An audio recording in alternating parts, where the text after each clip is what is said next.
Na kung saan we just have to look at these messages na kung saan ang mga tao po ay nakapagbahagi na nasalita ng Panginoon patungkol sa kanyang pagbabalik. So buksan ko lang muna po, sundan niyo lang po. Revelation chapter 1 verse 7, sabi ng Bible, "Behold, he cometh with the clouds, and every eye shall see him, and they also which pierce him, and all kindreds of the earth shall wail because of it, even so." Amen. And then, not only that we all have heard the certainty of His coming, we also see the signs of His coming. Nakikita na po natin mga kapatid sa mga panahon natin ngayon ang mga senyales na kung saan ang Panginoon ay malapit na bumalik. If you're going to look at our Bible in Matthew chapter 24,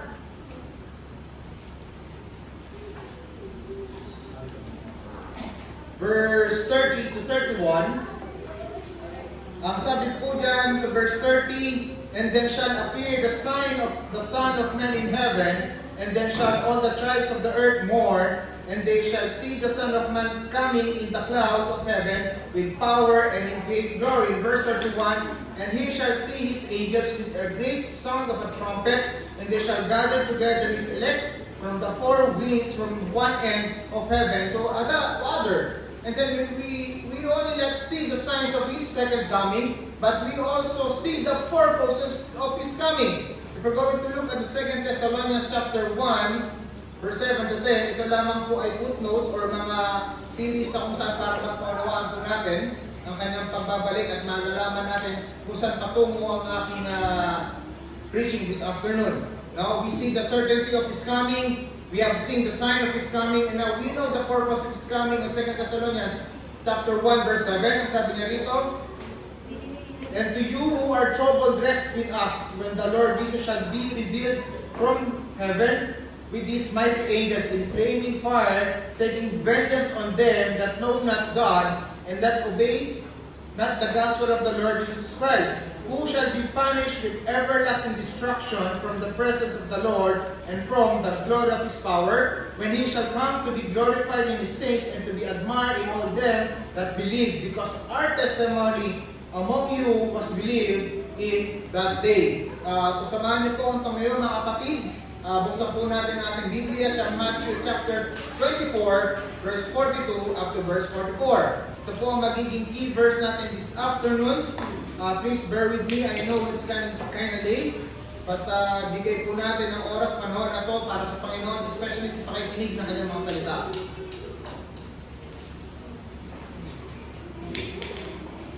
Nandiyan na po ba ang lahat sa Matthew 24, verse 42?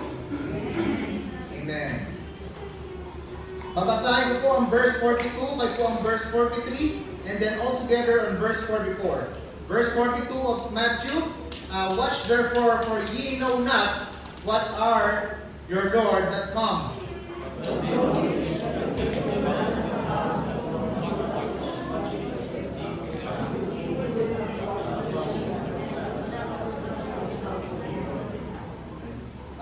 Verse 44, altogether read. "Therefore be also ready, for in such an hour think not the Son of Man cometh." Tayo po yung muli mo ko, manalangin naman namin Diyos, mapagpalad at pilas sa lahat. Maraming salamat po Panginoon sa hapon na pinagpalang mo sa amin. Maraming salamat po Panginoon.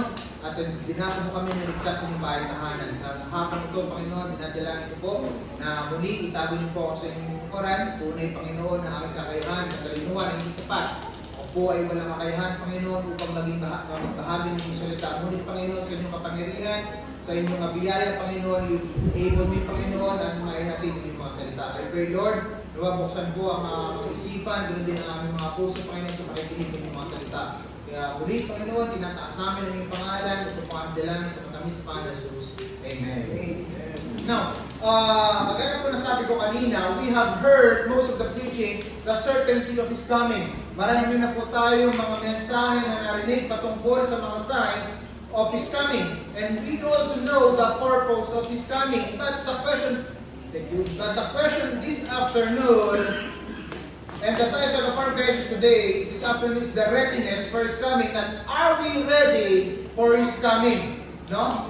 Bagamat alam natin na babalik ang Panginoon, nakikita po natin lahat ng senyales sa pagbabalik ng Panginoon at alam natin kung bakit siya babalik sa ating kalupaan. Ngunit ang tanong, mga kapatid, handa na po ba tayo sa kanyang pagbabalik? No, nakakalungkot nowadays ang mga tao nagre-ready sa lahat ng bagay, birthday, kasal. Isa po sa pinaka-bagarbo na kasal na nakita ko di sa few weeks lamang isang kasal ni Kong TV. Have you seen it?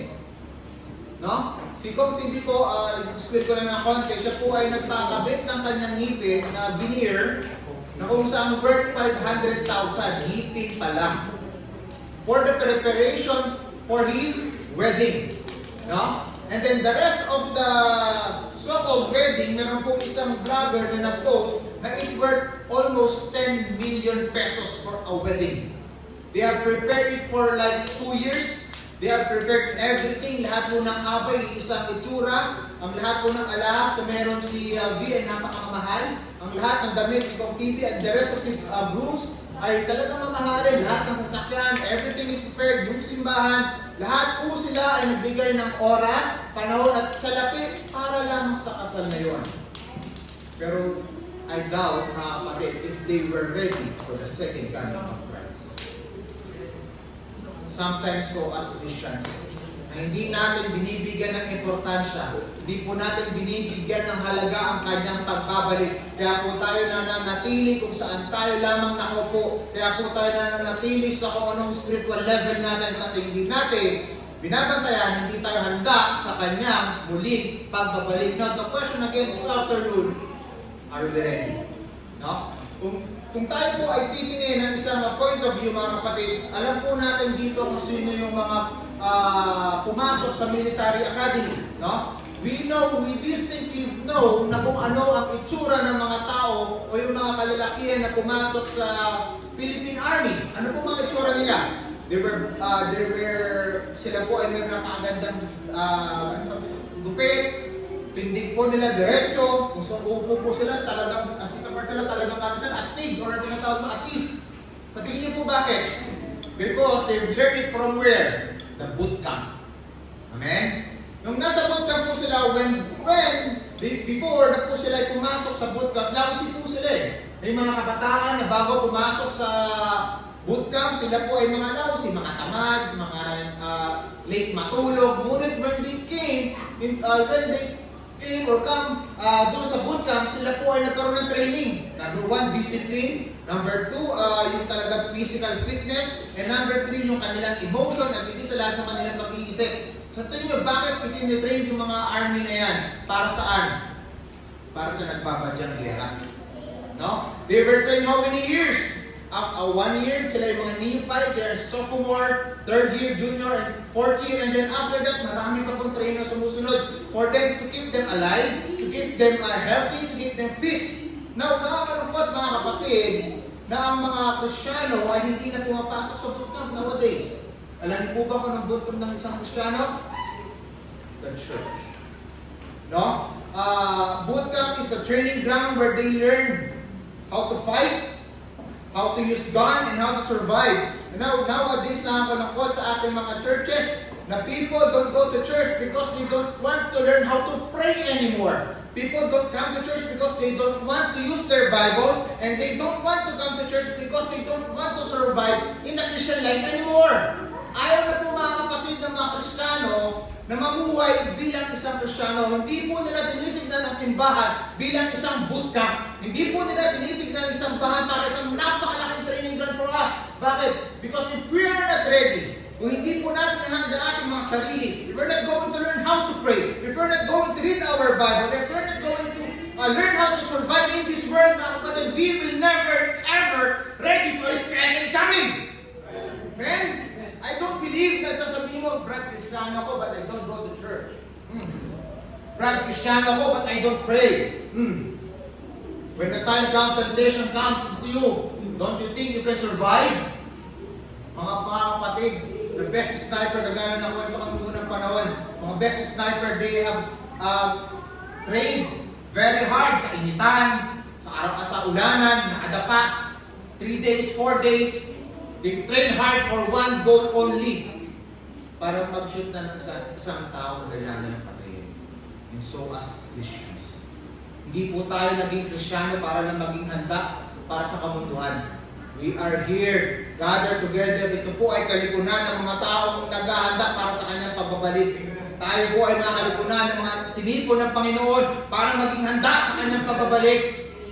Nowadays, sana po wag natin kalimutan na tayo po ay nandito para sa bootcamp na to, para maging handa. Because we will never learn those things to pray, to read the Bible, and to survive in the world. Hindi po natin yung matututunan sa eskwelahan. Hindi po natin yung matututunan sa ating trabaho. Lalo hindi po natin yung matututunan sa bar, sa barkada, sa basketball. No! Wala pong ibang lugar na kung saan tayo po ay matututo at magiging handa sa kanyang pagbabalik maliban sa simbahan. So for that, if you're not going to church, mga kapatid, you're missing your life. You're missing the training. Nakakalimutan mo, nagkukulang ka sa iyong pagpapalakas sa iyong buhay spiritual. No? Nakakalungkot, mga kapatid, again, sasabihin ng mga tao na gusto nilang maging tanyag, gusto nilang maging sikat. Sila ay naghahanda, bumibili na napakamahal na cellphone, bumibili na mahal na camera, may mga gandang mararanyang sasakyan, mga gandang background, everything. They have all those things, pero they will never try to be ready sa pagbabalik ng Panginoon. The question is, are you ready?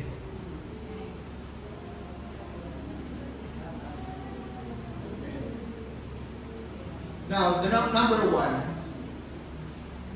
the understanding, the urgency of His coming. In verse 42, sabi niya dito, watch therefore, for ye know not what are your Lord that come. No? The only thing, mga kapatid, na tayo po ay magiging handa sa pagbabalik ng ating Panginoon kapag alam po natin kung gaano kabigat yung pagbabalik na dito.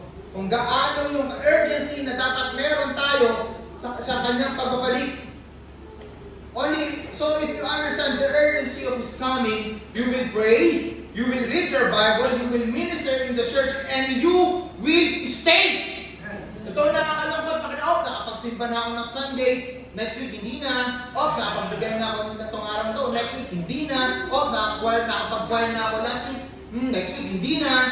Why? Because mga kapatid, you are not preparing yourself going to the war. You are not preparing yourself to meet your Lord. Hindi tayo handa, mga kapatid. You don't care. We don't care. At hindi po gusto ng Panginoon na hindi tayo handa. Sino po dito ang makakapagtaas kamay ng 100%? Oh, Brad, I am so ready sa pagbabalik ng Panginoon 100%. Anyone else, please? No, meron po kaninang umaga as I prepare this message, meron po ako nakita. Sa Facebook, meron po nakapost doon, nasabi na doon, paiksain ko na lamang po, it doesn't mean that you are singing the choir, you are like 100% spiritual. It doesn't mean that you are teaching in the Sunday school that you are spiritual, you are reading. It doesn't mean that you're preaching the Word of God. It means that you are spiritual. Yes, tama, no. Totoo po yun, mga kapatid. Tama nga naman na hindi lahat po na kumakanta na sa mga choir member ay mayroong tamang puso. Yes, tama? Hindi po lahat ng mga Kristiyano na naging Sunday school teacher ay may tamang puso. Yes, tama yon. At hindi rin po lahat ng tumatayo sa harapan na may tamang puso. Amen? Tama po ba yun? Pero mga kapatid, sa ministry sila po yung nandyan. I believe with all my heart sa mga choir member na yan, they have sacrificed their time, they have sacrificed their effort, they have sacrificed their children para pumunta sa choir. And I don't think na sila po ay wala sa Panginoon. Especially those Sunday school teacher. Because I believe with all my heart, ang Panginoon ang naglagay sa kanilidad. Ang Panginoon ang magdi-disqualified and they're doing something bad. So don't tell me na porket sa'yo nagiging choir member, titignan mo sa'yo, hindi ko kaya lang yun sa'yo. Anniversary, next week wala na yan. Yung mga matang yun, mga kapatid, mga pangmatang, mga judges, sabi ko sa Jesus ko, wag tayong titingin ng ganyan. Wala tayong karapatan mag-judge sila. Nandyan sila para mag-ministeryo. Kung mawala pa sila next week, sila po ang nagkabukulang sa Diyos, hindi sa atin. Amen? If they were not ready, kung sila nagpakwaya lang naman yan, pero hindi naman tama yung puso sa Panginoon. Paano po namin nalaman? Amen. How would we ever know? Ikaw nga wala ngayon. Amen? Ikaw nga wala sa Sunday school. Amen? Ikaw nga, you don't have a prayer meeting. Amen? Amen. Nire-ready nila ang kanilang sarili sa pagbabalik, you will judge them up. Hindi maganda yung ano ni Fred. Next week, wala na naman siya eh. No, nowadays, dapat mga kapatid, ang mga Kristyano maging open-minded. Hindi magiging offend-minded. Nakita niyo ba kakaiba? No, we have to be open-minded, not offend-minded. Na minsan, we are looking to those people na mali yung ginagawa, so-called, so to speak. And so are we. For there is none righteous. No, not one. No, not one. No, not one. Wala pong matuwid. Wala kahit isa. Kaya wala tayong karapatan sabihin na yung tao na nag-ministeryo in his heart is not right with the Lord. Ang makapagsabi lamang po yung walang ibang kundi ating Panginoon Kristo. No? And I believe with all my heart, yung mga tao, especially yung mga preacher na nandito, we are trying to live our life to the fullness sa loob, sa harapan ng Panginoon. Bakit? Siya mismo mag-disqualify sa amin. No? Kung talaga ang Panginoon po ay matuwid, kung talaga po ang tao ay meron kagaya ko may ginagawa ko masama, I believe with all my heart, the Lord will not enable me. Makikita po yan, madidiscern ng ating pastor yan, and sila mismo, kami po mismo ay madidisqualify from where we are. Kasi yung pinagsisilbahan natin, isip natin, but the Lord, He's the King of Kings, He's the Lord of Lords. Hindi po natin madadaya yun. Madaya man po natin ang tao. Madaya po man natin yung mga lahat sa paligid na yan. Pero ang ating Diyos na kapatid, never. Remember, Jonah the prophet ran away from his preaching nung kailangan po, running away from his calling. Alam po natin na si Jonah dapat ay mag-preach sa Nineveh. We know that David is a man after his own heart, the Lord's heart. Pero nangyari, he became adulterer. We also know that Peter denied Jesus Christ 3 times, but still the Lord used them mightily for their vineyard. No? And after those things na nangyari sa kanilang buhay, Jonah still preach. Nanangarap pa rin ang salita ng Panginoon si Jonah. After that, David became a real great king after that. And still Peter minister. Ganon din po tayo mga kapatid. Sometimes we Christians also drifted away from our calling. Sometimes we drifted away from our faith. Sometimes we drifted from our attendance, from our tithes and offering, and our commitment and everything. Sometimes we committed sin. And sometimes we denied the Lord. But still, stay. Amen. Just find yourself na nakita mo kung gaano kalalim. Maintindihan mo yung urgency na kanyang pagbabalik. Oo, nalayo tayo pa ng dalian. Oo, magkakasala ka pa ng dalian, pero magkalalangin ka uminga ng tawad. Bumalik ka sa simbahan. Gamitin mo to as your bootcamp. Kaya nga ako mga kapatid ng tindahan, ako po ay nagpapasalamat sa Panginoon, and I will look always back to that day na pumunta ang mga kalalakihan sa aming bahay para ako mga balik. Because of that ministry of men's ministry, man's fellowship, ng prayer breakfast, ako po ay nakabalik. Ako po muli ay lagi nagpapasalamat sa aking asawa na bagamat ako po ay maraming pagkukulang sa kanya, dahil ako po ay hindi nakakapagsimba ng mga sa loob na 10 taon. Siya po ay hindi nang hinawa. Hindi po siya nagsawa sa akin na hindi nakaswa ng tao sa pangalan eh. Simba na tayo. Hindi siya nanawa. Umiiyak siya sa unan, somewhere there. Ako po ay nalulungkot na nasasaktan ko na asawa ko sa hindi pagsisimba lamang. Kaya ako ay nagpapasalamat sa mahal na asawa. Kaya mga young people, kung pipili kayo na mapapangasawa, make sure na it's godly. Make sure na pipiliin mo rin yung asawa sa loob ng simbahan, hindi dito sa eskwelahan, hindi dito sa trabaho, lalo na hindi dito sa makamundong lugar. Kung pipili ka ng mapapangasawa, dapat yung nandun sa loob ng simbahan. Amen? Secondly, pasensyahan niyo na po, ano? Medyo mahaba tayo. Secondly, not only that we know the urgency of His coming, we also should live a life of His holiness. On 2 Peter chapter 3, verse 11, kung alam po natin na babalik ang Panginoon at tayo po ay magiging handa, in order for us to be ready, number 1, we should understand the urgency of His coming. Number 2, we should be living in a life of holiness. Ako po mga kapatid naniniwala na kung tayo po ay naghahanda sa malaking gera, kung ako po isang army, marami po akong armas na dapat pag-aralan. Amen? Not only a handgun, not only an Armalite, or SMG, or rifle, or everything, lahat po yung pinaghahandaan natin. So, buhay Kristyano po tayo din po nagiging handa dapat.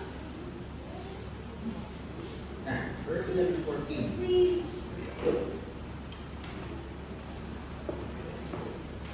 Yan po yung First Peter. Chapter 3, verse 11, nasabi po dito, that him,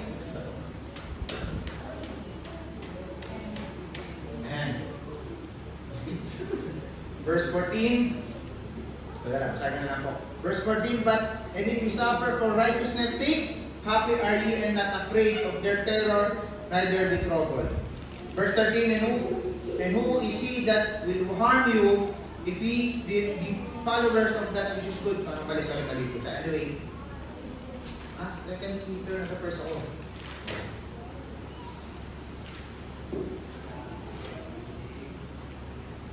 Verse 11 yon. Seeing then that all these things shall be dissolved, that manner of person ought to be in all holy conversation, looking for and hasting unto the coming of the day of God, wherein the heavens being on fire shall be dissolved, and the elements shall melt with fervent heat. Nevertheless, we according to his promise look for the new heavens and new earth wherein dwelleth righteousness.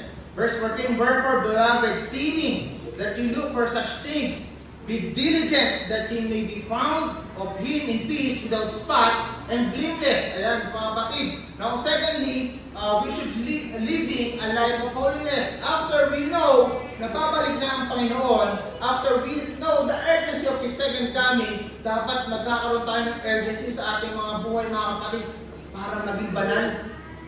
Amen? We will pursue to live a holy life. We have to urge to examine ourselves, repent from our sins, and seek holiness, spotless and blameless, striving to be without fault in anticipation of Christ's return. Dapat mga kapatid, sa kayo namumuhay sa papunta ng kabanal. Dapat tayo mga kapatid ay papunta ng pataas, nag-a-upgrade tayo. Dapat hindi po tayo nakakontento kung saan lang tayo nakaupo. Dapat hindi po tayo nakakontento sa buhay spiritual natin. Kaya nga po tayo lagi nananalangin na, Brad, anong prayer request mo ngayon? Bro, spiritual life, sana mag-grow pa. And then, the only thing na lalago yan, dapat lagi tayo nandito sa simbahan. Dapat lagi tayo nakakapagbigay pasasalamat sa Panginoon. Hindi po lalago ang ating buhay spiritual kung hindi din tayo uusad. Amen? Physically, yes, I know. Why? Because, again, sabi ko nga, hindi po natin maririnig ang salita ng Panginoon sa eskwelahan. Bira, hindi po natin lalo maririnig ang salita ng Panginoon doon sa kamunduhan. We only can hear the word of God dito sa loob ng ating simbahan. And dito lamang po sa loob ng simbahan nagtuturo ng kabanalan. Have you heard anything doon sa loob ng sabungan nagtuturo po sa ng kabanalan? No! Never! Dito lang po yan. Dito lang po yan sa loob ng simbahan at tayo po itinuruan na maging banal. Kung babasahin po natin 2 Chronicles chapter 7 verse 14, ang sabi na dito, if my people shall humble themselves. If my people shall renew by my name and humble themselves pray. Kinukuha ko lang po talaga yung pagkakataon para makakanta. Kasi hindi ako talaga kumanta, no? Now, thirdly, bibilisan ko na lang po, I will skip some words. Not only we understand the urgency of His coming, number 2, living in a life of holiness, and thirdly, we should be faithful steward. No? On Matthew chapter 25, verse 14,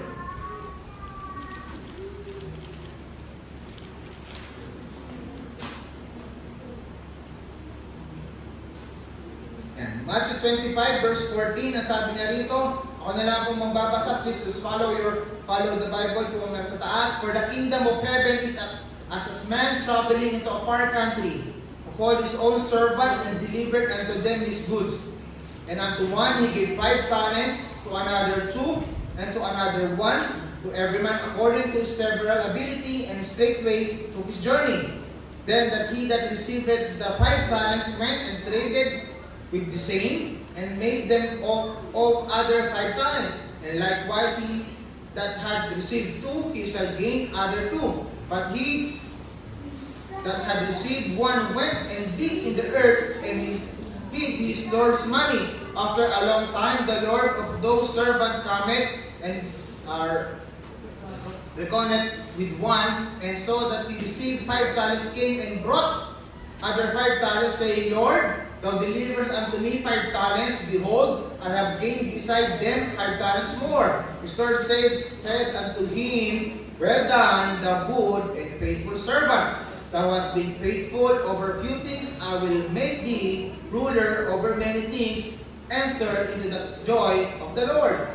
He also that received 2 talents came and said, Lord, thou deliverest unto me 2 talents. Behold, I have gained 2 other talents beside them. His Lord said unto him, Well done, good and faithful servant. Thou hast done faithful over few things, I will make thee ruler over many things.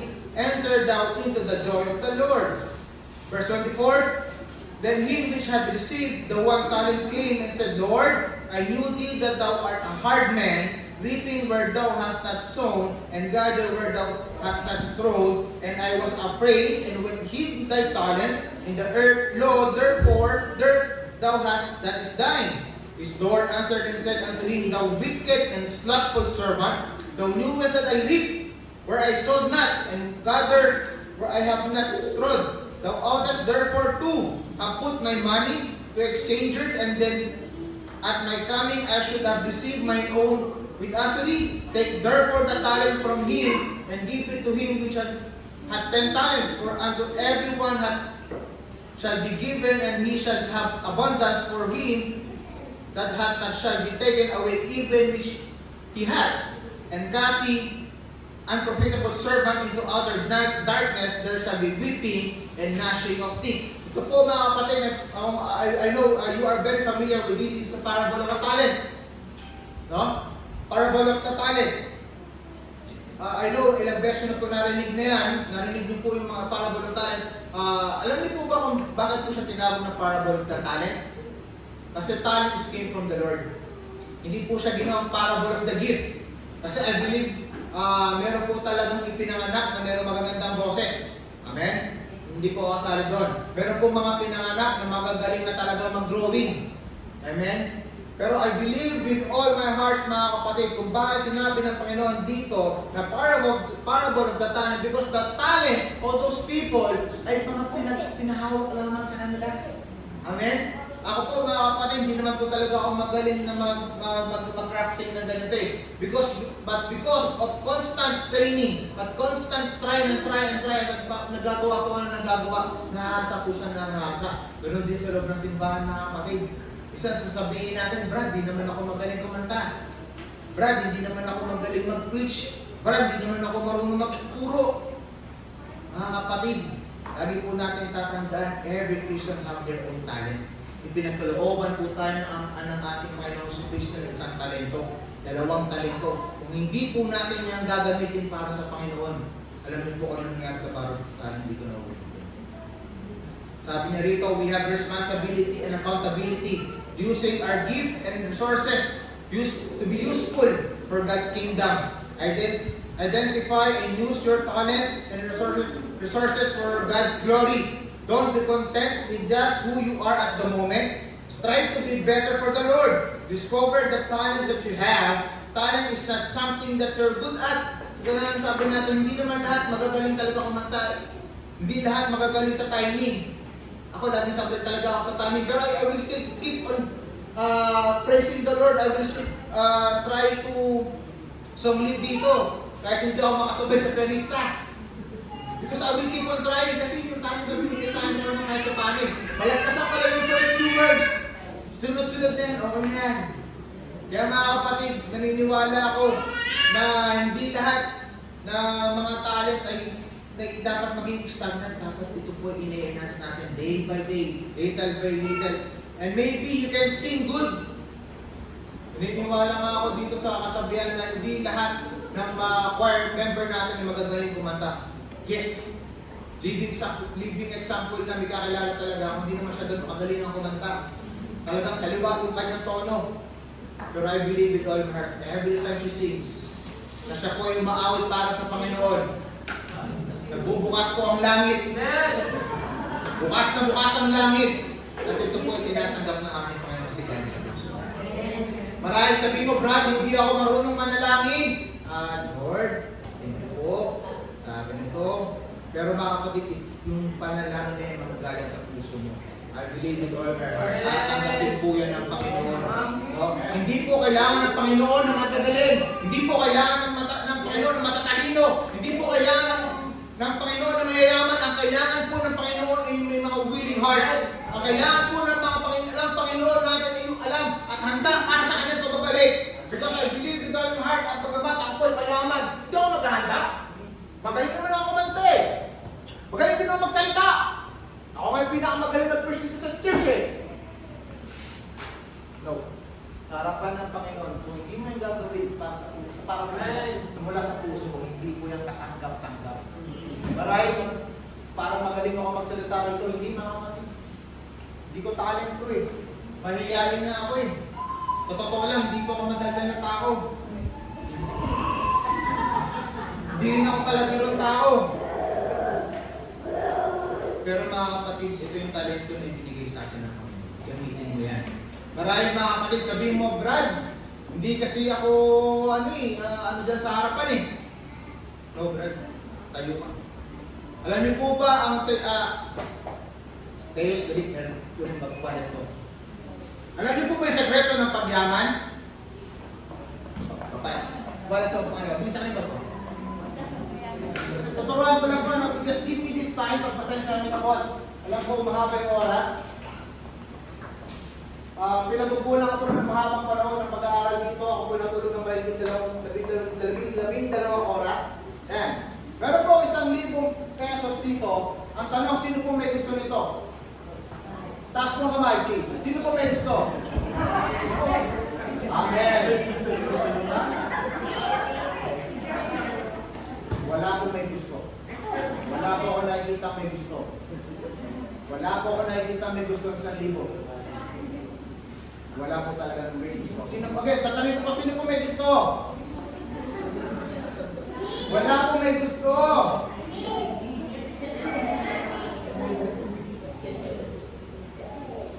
Hindi na lang siya ang lumapit.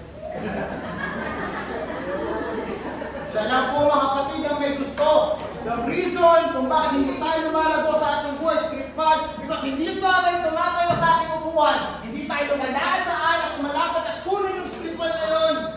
Hindi po kasi tayo nag-step up mga kapatid. Hindi po tayo mga kapatid tumatayo sa ating upuan. Tayo po ay nananatili ay passion mga kapatid. Sino gusto 1,000? Lahat nagtaasan ng kamay pero walang lumapit. Sunod sa harapan ng Panginoon mga kapatid. We are raising our hand, Lord. Gusto ko pong lumago sa aking boy spiritual. Okay, Brad, sige, maglinis ka sa church. Busy po ako. Brad, Lord, gusto ko pong lumago ang aking boy spiritual. Sige, yung unang sahod mo, alam ko po sa utang, ibigay mo sa Panginoon. Hindi ko po kaya, Lord. Lord, gusto ko pong maging member ng choir at hindi po ako magaling kumanta. Punta ka ng Saturday practice. Busy po ka, Lord. Lord, gusto ko pong lumago ang boy spiritual. Umatend ka ng church. Meron pong birthday party. Again, 1,000 pesos na yun. O, hindi ko na ulitin. Baka maraming kapit. Tento na. Lagi po natin tatandaan mga kapatid. Tatanungin ko po kayo, saan po ba minimini ang ginto? Ilalim ng lupa sa mga kuweba. Saan po nakakuha ang diamond? Sa ilalim ng lupa. Question, alam po ba ng mga tao nun kung saan nila mininayin yun? Una sa umpisa. Ganun din po tayo sa ating buhay Kristiyano mga kapatid. Hindi po natin alam kung saan muna tayo pupwesto. Hindi po natin alam kung saan tayo makakita ng ginto. Ganun din po ang paghanap sa atin ng Panginoon mga kapatid. Tayo po ay nasa liblib na lugar. Nandun po tayo sa lugmok ng kasalanan. And then the moment na makita ng Panginoon na si Brother Rico naglilingning, siya po ay maggagawa ng paraan para makuha si Brother Rico. Because he is a precious stone. po ay pinaghirapan ng Panginoon. Saan? Doon sa krus ng Kalbaryo, mga kapatid. If you're just going to imagine kung gaano naghirap ang ating mahal na Panginoon, siya po ay tugtong na anak ng ating Diyos. Diyos Ama, siya po ay umanawag dito sa lupa para iligtas tayo sa ating mga kasalanan. And then gusto mo lumago sa buhay spiritual, magsimba ka. Busy po ako. We're not going to grow, mga kapatid. And again, we will be never ready for His second coming. Fourthly, ngayon lang po fourth na message. Not only number one, that we understand the urgency of His coming. Number two, living in a life of holiness. Thirdly, faithful steward. And lastly, mga kapatid, we should be active in the service and evangelism. On Matthew 24, verse 14. Verse 14. Yeah. And this gospel of the kingdom shall be preached in all the world for the witness unto all nations, and then shall the end come. Mission of every Christian is to spread the gospel to all nations. We should stay active in the service. We should be faithful in the choir and whistle for the Lord. We should stay faithful in our prayer vigil, prayer Sunday, prayer breakfast. Kung sa mga prayer wire, we should stay faithful to that, continue service, and whistle for the Lord. I believe with all my hearts, mga kapatid, tayo po ay hindi magiging matibay sa ating pananampalataya kung hindi din po tayo nagbabahagi ng salita ng Panginoon. No? The number one reason na bakit tayo po ay niligtas ng Panginoon para rin tayo ay magbahagi ng salita sa ibang tao, para mapalago natin ang ating members, ang mapalago natin ang simbahan ito. I believe with all my hearts na after we know the urgency of His coming, na tayo po ay nagiging banal sa ating pamumuhay, tayo po ay nagiging tapat sa ating pananampalataya, and we should be active in the church. Again, mga kapatid, if you were asking for the Lord's strength, if you were asking for spiritual growth, be active. Be active. Again, hindi po tayo magiging well-trained kung hindi po tayo pupunta sa simbahan. This church is not a perfect church. Yung mga tao po dito, hindi po mga perfecto. Hindi po tayo magaganda, hindi po tayo mga pogi. May ilan lang, hindi po kasama doon.